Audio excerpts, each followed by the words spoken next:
En termes d'amélioration de la santé des gens, on n'a pas inventé de molécules, pas inventé de vaccins, on n'a pas inventé de processus contre le cancer. Par contre, on révolutionne l'accès aux soins et la fluidité des soins. De se dire, voilà, on a l'opportunité de faire un projet qui va changer le quotidien des gens, ça nous a convaincus de se lancer. J'ai créé un fonds de capital risque. On a investi et développé des startups. La plus connue s'appelle La Fourchette, site de réservation de restaurants. C'est parti de plusieurs éléments. Il y a deux grands éléments. Le premier, c'est la prise de rendez-vous en ligne. On savait bien ce que c'était puisqu'on avait fait avec La Fourchette, Weekendaise, Palina. Et donc, on était des experts dans ce domaine de la prise de rendez-vous. Donc, c'était une opportunité de le faire. Je sais que Stanislas, lui, dans son parcours, lui est venu avec cette idée-là par la frustration parce qu'il s'était blessé, c'était un grand sportif. J'ai une grave blessure au pied, donc pendant 3 ans, j'ai pas pu marcher. Donc, très compliqué d'accéder aux soins. Et donc, toutes ces expériences personnelles ont fait que voilà, on a voulu créer ce concept, le rendre assez universel en France et en Europe, on espère demain.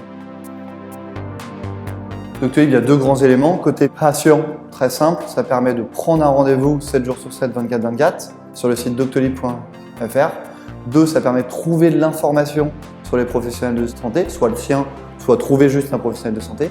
Et 3, ça permet de suivre son historique de rendez-vous. Pour les médecins, c'est faciliter, fluidifier la prise de rendez-vous pour sa patientèle en lui faisant des SMS de rappel. Après, pour les professionnels de santé, eux, qu'est-ce qu'on leur apporte? On permet de désengorger leur secrétariat, donc on divise par 2 leur temps de secrétariat grâce à la prise de rendez-vous sur Internet. 2, on réduit les rendez-vous non honorés. Ils ont 20 à 30 rendez-vous non honorés par mois. On divise ce total par 3 ou par 4 grâce aux SMS de rappel de rendez-vous et grâce à des outils anti-absentéisme. Et puis enfin 3, on fait connaître en fonction de leur spécificité et spécialité nos professionnels de santé. Donc on gère toute leur visibilité sur Internet. J'avais ce projet-là par La Fourchette et tout ce qu'on vient de se dire. Et en septembre 2013, pendant 1 mois, j'ai cherché 2 associés CTO. J'ai contacté une centaine de personnes sur LinkedIn en chasse avec Steve, qui est mon associé aujourd'hui. Et donc avec Steve, on a contacté 100 CTO en 1 mois. J'en ai vu 30. Et il m'a envoyé un message très simple qui disait est-ce que tu as envie de révolutionner le monde de la santé avec moi? Donc ça a été très accrocheur.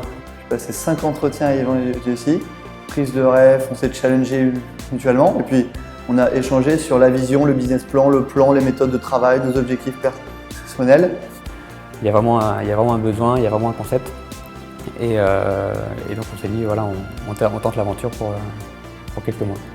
Tout de suite, on s'est dit, il faut qu'on teste notre solution sur le marché. Est-ce que les médecins vont accepter? Est-ce que les patients vont prendre rendez-vous? Donc on s'est donné 3 mois pour sortir le projet. Donc avec Yvan, on a développé une première solution de prise de rendez-vous. Au bout de 3 mois, on avait une dizaine, vingtaine de clients dans Paris qui jouaient le jeu et qui étaient nos premiers testeurs. À partir de là, on a compris que le marché était prêt.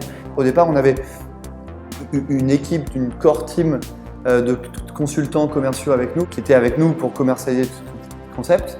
Et puis à partir de septembre 2014, on a commencé à recruter. Donc là, on a recruté 5-10 personnes par mois. Et donc on est 120 aujourd'hui pour déployer ce concept et améliorer les expériences. Et donc on a 5000 médecins aujourd'hui, 2 millions de Français par mois. Bref, on a plus que dépassé notre objectif de départ. Aujourd'hui, je pense que le marché, on est en train de le créer avec nos professionnels de santé. Et donc si ça se passe aussi bien, c'est parce que les professionnels de santé et nous, on travaille conjointement pour créer ce concept. La technologie facilite ça, mais en fait, c'est le service qui facilite ça et pas la techno. Et ça, c'est un point de philosophie de fond. C'est on a un service praticien 7 jours sur 7, même le dimanche, on a un service expérience praticien, on a des personnes qui sont au contact de nos praticiens, qui travaillent tous les jours, la nuit, pour aider nos professionnels de santé. C'est ça qui fait la différence, c'est pas le timing. Et notre objectif, c'est de dire que tous les habitants en Europe pourront utiliser Doctolib pour prendre rendez-vous chez leur médecin. On a commencé, on était 5-6 dans un petit bureau, dans un incubateur, à se dire voilà, est-ce que notre idée va pouvoir marcher? Et aujourd'hui, on est plus de 120. en moins de 2 ans. Avoir une équipe qui grossit aussi vite, c'est pour nous le plus gros challenge.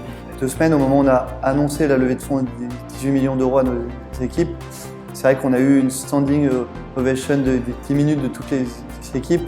Et donc ça, c'était assez incroyable. Et l'investisseur d'Axel, qui s'appelle Philippe Botteri, qui me suit, il m'a appelé après, il m'a dit écoute, en 40 ans de carrière, j'ai jamais vu une équipe aussi passionnée. C'est vrai que ça, c'est un élément fort quand tu travailles jour et nuit et tu te donnes à fond et que toutes les équipes se donnent autant que toi. J'ai ressenti juste, j'étais heureux que mes équipes soient heureuses et soient dans la même optique que nous.